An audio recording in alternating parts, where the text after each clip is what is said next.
So now you start listening to these things. You start really starting to understand, okay, this is what I need to listen to. Again, the Great American Songbook, bebop, and modern jazz. All right, so now you need to learn the melody. Okay, this gets fun. Now, it's best to get to the piano to learn the melody. People say, well, all I do is play saxophone. No. Most jazz musicians, including drummers, spend time on the piano. The reason being is that on the piano, you can see everything. It's like 88 keys of an orchestra. All right? It's hard to visualize harmonic things based on an instrument that is playing only one note at a time, like the saxophone or a trumpet. So, how do you learn the melody? First, you have to listen to the melody of a song, the melody of a song, as often as possible from different artists, not just one. And because of that, if you do that, you learn how melodies are structured and presented. It's almost like when you're a child, when you're an infant, and you don't really know how to speak. You learn how to understand words from your parents speaking and reading to you. You learn the length of sentences, the rise and fall of pitches, phrases, what we call phrasing, and even soft and loud, how powerful something soft can be as compared to how powerful something loud can be. So listening as often as possible to a song is very important. Say, for instance, that first song I played, All of You. You listen to some early, like maybe the very first recording of that. Maybe listen to the way Miles Davis played it. A lot of different people play it, and then you get a sense of, okay, this is how the melody can go. And you can start making adjustments how you want to play it, but based upon listening to what they do. Because that's what's going to happen. Eventually all of this feeding of new information is going to give you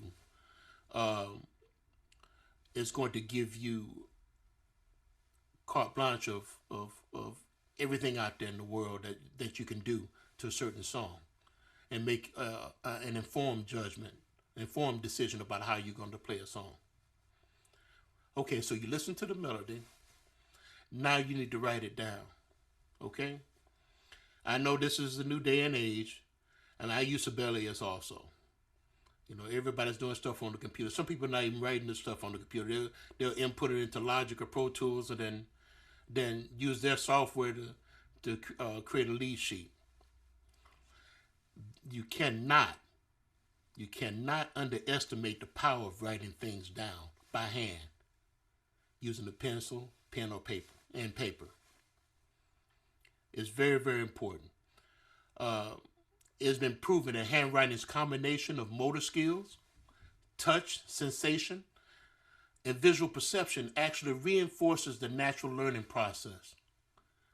I am a true believer of that. For me, that was the way that I learned things, writing it down, taking notes, the things that the teachers, going to school always taught us to do.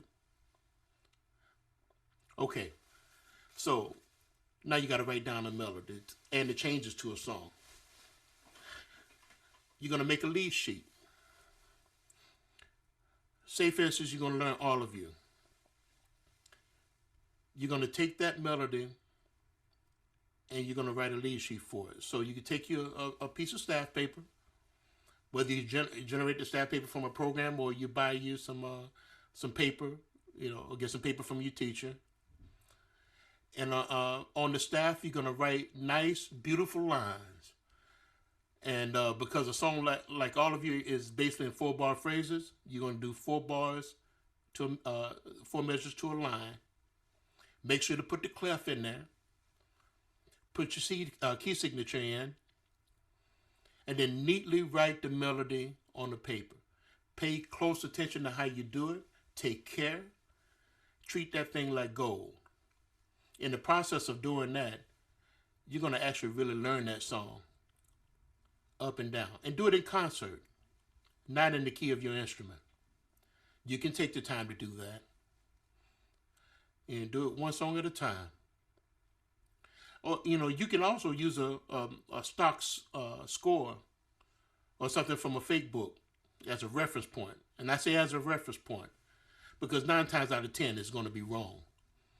So if you take say for instance, you're going into a fake book and they have Scrapper from the Apple, or like I was looking at some Prince Albert. I was looking at one book that had Prince Albert, and they had the notes. Most of the rhythms and everything were fine, but some of the notes were wrong. If they were in the key of A flat, and at times when it's supposed to be a D natural, they actually had a D flat in there because they forgot it was in the key signature. They make those mistakes. Whoever they is, they make those mistakes. But you should not. You can take that as a reference point. Go and listen to the recording and say, okay, that note is wrong. Let me write this down right. You can mark it in their book or whatever you have, and then take the time to neatly write it in your own lead sheet. I encourage you to go and learn this year 20 songs. Now, as a jazz musician, we have to learn like 300, 400 tunes before we even come up here to New York to try to get into the scene, because you never know what they're going to call.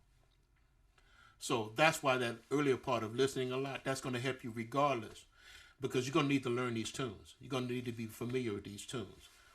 So make your lead sheet, make it beautiful and clear. Now you need to write the chord changes above them. Figure them out.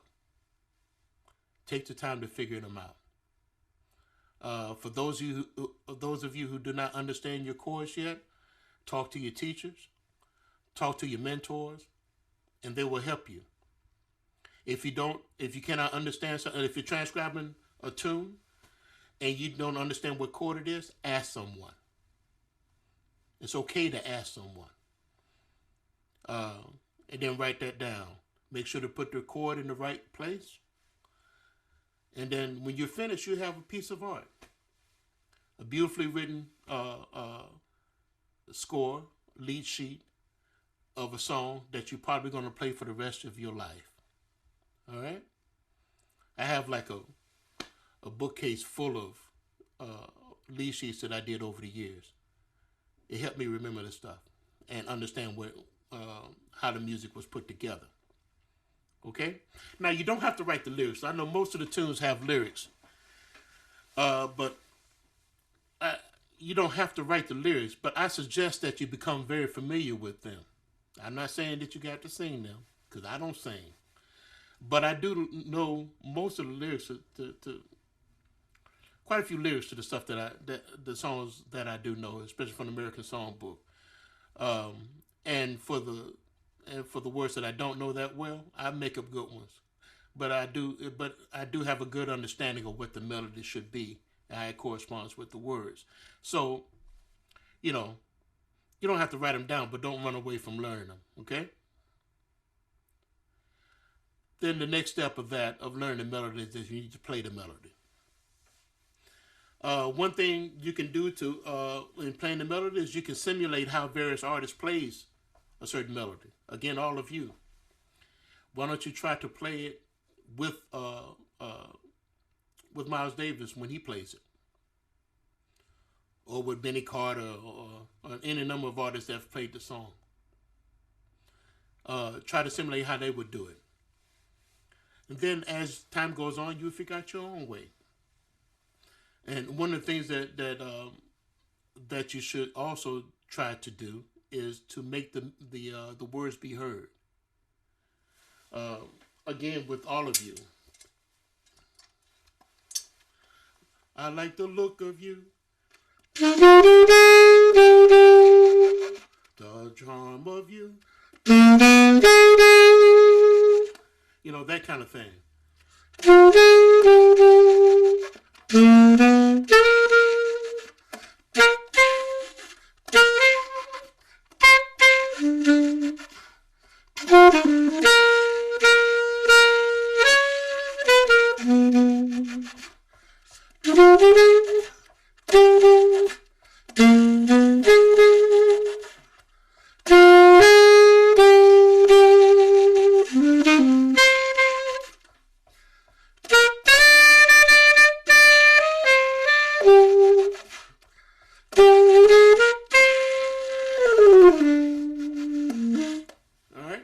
So you can, if you knew the words to that tune, you can hear the words from the way that I played it.